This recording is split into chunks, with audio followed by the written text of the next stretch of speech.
corredor a bordo do avião. E depois fomos até a pista onde o avião deveria pousar. O avião está indo em direção à segurança do aeroporto de Memphis, mas estar por si só também é outra possibilidade assustadora. A aeronave está com mais de 18 toneladas acima do peso recomendado para a aterrissagem, com mais de 38 mil quilos de combustível ainda em seus tanques. Em muitas situações de pousos de emergência, há tempo e oportunidade de se jogar fora o excesso de combustível, mas Sanders sabe que os niveladores estão longe demais para serem acessados em segurança. O piloto precisa levantar e ir até onde fica o engenheiro, onde estão os botões que liberam o combustível, e virar os botões na posição de soltar combustível. Então, é praticamente impossível o piloto soltar o combustível enquanto está tentando pilotar o avião. Fora da cabine, Auburn Calloway ainda não desistiu da luta.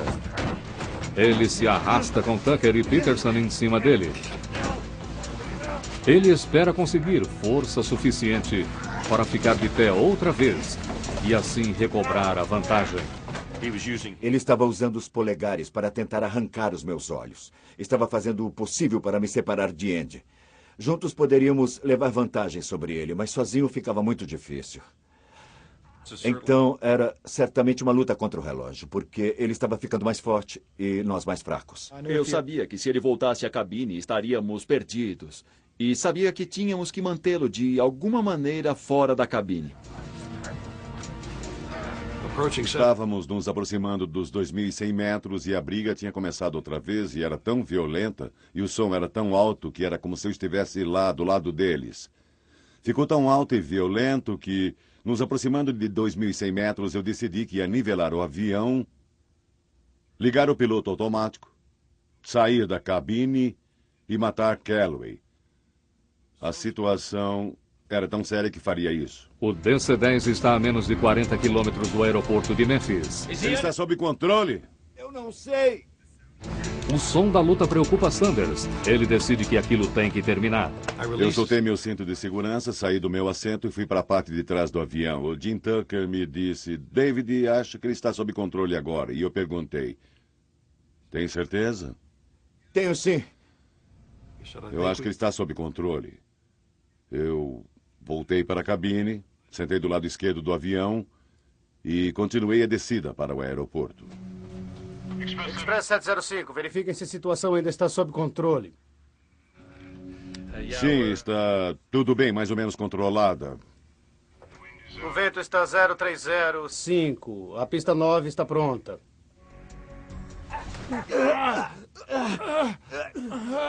Pista pronta? Agora Sanders vai enfrentar outra possibilidade de tragédia. O atraso causado pelo fato de ele ter saído de seu assento significa que ele está acima da velocidade normal para a aproximação. Ele não será capaz de diminuir a velocidade do avião depressa o suficiente para aterrissar na pista 9. Vou fazer o trecho 36 esquerda. A pista 36 tem mais de 2.800 metros de comprimento e é perpendicular ao caminho que o avião fará. Para aterrissar ali, ele precisará fazer uma série de curvas, manobras razoáveis para caças ou aviões menores. Mas para um DC-10 sobrecarregado, pilotado por um homem ferido, isso é quase impossível. Primeiro ele precisa virar 90 graus à direita, voar paralelo à pista e depois executar um giro de 180 graus. Certo, Express 705, pista 36 à esquerda, esperando para aterrissagem. Visual claro, aproximação da 36, esquerda, o vento está 0508. Sanders precisa ignorar os avisos do computador e levar o avião além de seus limites operacionais normais. O avião está quase de lado. De repente ele virou o avião para cima. Parecia que era um caça em uma curva fechada.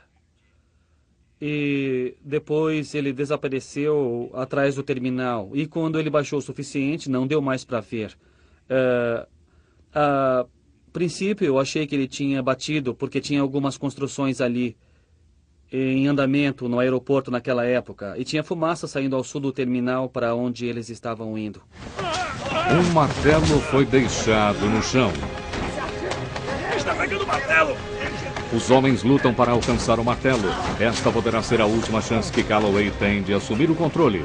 Sanders virou 90 graus ao sul, voando paralelo à pista 36 à esquerda.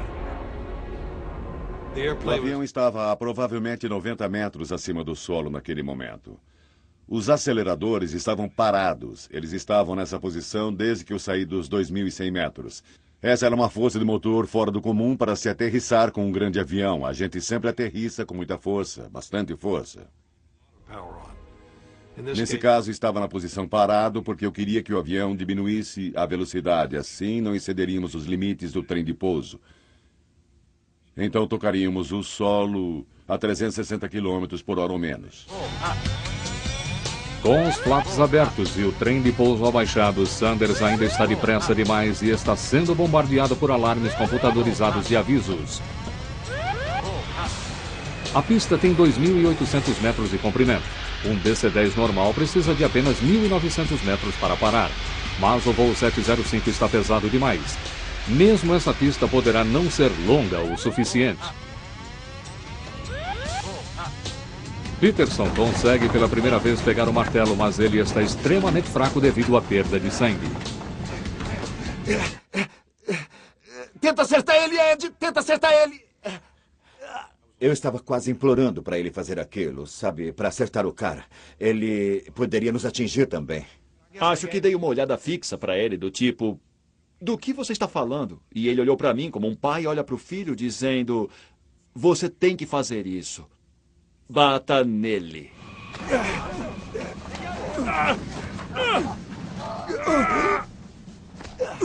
O DC-10 está a apenas metros acima da pista, viajando a 382 km por hora. Sanders só pode esperar que ele não exploda os pneus ou vá além da pista.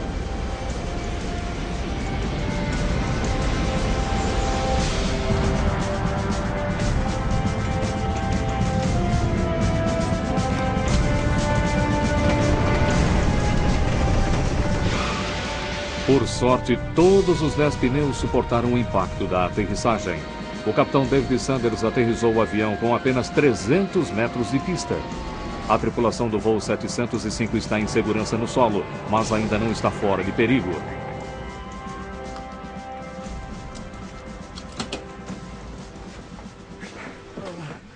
Abra a porta.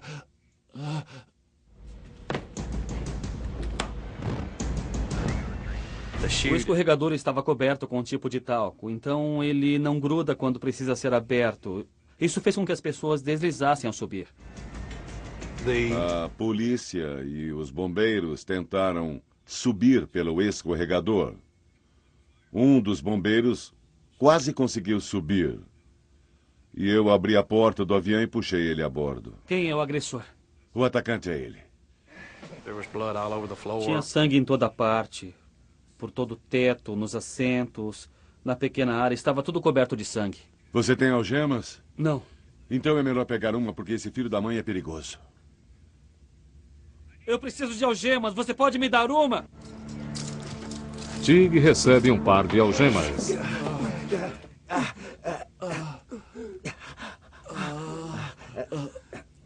Fica aqui, no meio da corrente. Ai! Tira o seu pé de cima de mim! Está me machucando! Sanders segura Calloway enquanto Tig examina Peterson, que quase não tem pulso. Ele foi o primeiro tripulante a sair da aeronave. Sanders é o último tripulante a bordo. Quando eu estava na porta do avião, senti uma certa euforia que nunca tinha vivido antes. Foi a sensação de que eu já havia estado ali e tinha voltado e vencido. Os 3 tripulantes do voo 705 sofreram um ataque de um colega e estão seriamente feridos. O copiloto Jim Tucker tem pedaços de ossos no cérebro. A vida do engenheiro de voo Andy Peterson está em jogo devido à grande perda de sangue. Os dois estão em condições críticas. Os homens feridos são levados às pressas ao centro médico de Memphis. O piloto Dave Sanders divide uma ambulância com Tucker. Apenas durante o percurso até o hospital ele percebe a extensão e a seriedade dos ferimentos de seu copiloto. Tucker é levado de maca. Ele não consegue andar.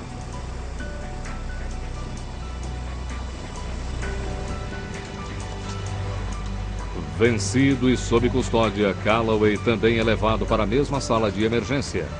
Mas uma pergunta importante permanece. Por que Auburn Calloway atacou a tripulação do voo 705? A história começa a se desdobrar. Divorciado em 1990, Auburn Calloway ainda tenta sustentar a ex-esposa e seus 2 filhos e quer garantir seu futuro financeiro. Estava muito interessado no bem-estar dos filhos, interessado em que eles não tivessem a mesma infância que ele teve. A evidência de um ataque suicida contra a FedEx cresce enquanto os investigadores procuram na aeronave e encontram uma carta que Calloway deixou para a mulher. Querida Pat, eu quero que você e as crianças saibam que eu vivi por vocês. Eu penso no bem-estar de vocês todos os dias. Mas como eu posso garantir ter dinheiro suficiente para a educação de Kayla e Burn em Stanford?